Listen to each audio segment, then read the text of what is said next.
Mate, I think I counted 4 survivors from your last test. It's a huge turnover, isn't it? Massive turnover, yeah. It's I suppose that's part of international footy at this time of year. Some guys are available, some guys aren't available. It's also an indication of form as well.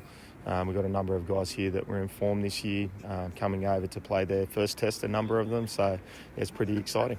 What sort of challenges does that present as far as you've also had a limited preparation with 3 sessions or something like that? Is that and then you're coming out here tomorrow, and that team, the core of that team, Sean Wayne's had it together for a while, Yeah, I think it's the same for anyone in a test match week. Like it's 3 or 4 sessions.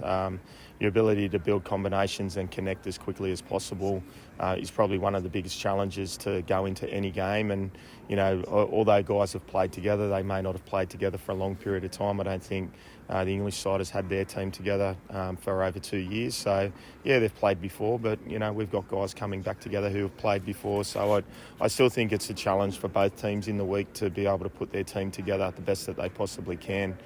Connect as a group, connect on the field and off the field to go and, have each other's back once they get out there, come Sunday. Not only number of players from your last test, but I guess number of points as well. It wasn't the best performance and not the best scoreline. So yep. Do they balance? Do they sort of, the fact there's new blokes, does that mean that's less significant, or is it still something you really need to atone for? It's not really something that we've even thought about, to be honest with you. That's the first time I've heard it this week. So maybe that's a little bit of an indication of what we're thinking. We're thinking, as you said, new team, new group, new opportunities and new stadium, new country to play in. So it's a fresh start for us. 2 test matches and off we go. As coach, where is this game won and lost in your mind? I think, like any big game, it's won in the forward pack, and the forward pack getting the start right, the game right from the start. I think that's where most big matches are won, and it'll come down to connections and combinations. But like all other big games, fundamental skills, and if we can get our fundamental skills right, it'll give us an opportunity to go out and perform at our best. What do you learn from their series against Tonga last year? And there was some old-fashioned aggression in that, a lot of heavy contact, and as you said, the tests were decided in the forwards, I guess. Yeah, you learn that you have to turn up for a test match. Like you can't just go out and dip the toe in. You've got to be here and prepared to play from the start, and that's something that we've spoken about as a group, about being prepared to play from the start of the game and getting the start of the game right. And if we do that, that gives us an opportunity to go on and do other things in the game that we want to do. But you've got to get the start right, and that's a lot of components: attack, defence, the way that you kick. All of those things become pretty important in the way that you start the game. And the other stuff will take care of itself once they get out onto the field. What role do you expect Mikey Lewis to play?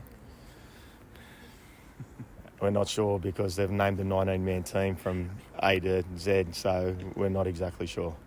Okay, and speaking of naming people, refereeing appointment, any thoughts on that? Brilliant. The referee is a guy that's refereed in the Super League for a number of years, and he refereed in the semi-final series as well for the Super League, and it's an opportunity for him as much as it is for us. And at the end of the day, the referee's there to referee by the rule book, and we know that that's what we'll get. We've got an international rule book that's slightly different to the Super League and slightly different to the NRL. So I'll expect that he'll come out and referee the way that rule book interprets the game to be refereed.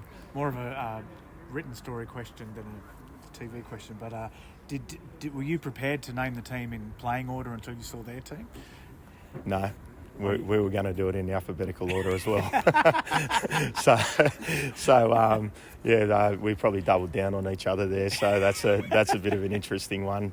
But they're just lessons that you learn through being involved in test matches for a long period of time. So they named theirs in alphabetical order. We did the same, and I guess we'll find out at 1:30 tomorrow, I think it is, what both teams are, and go from there.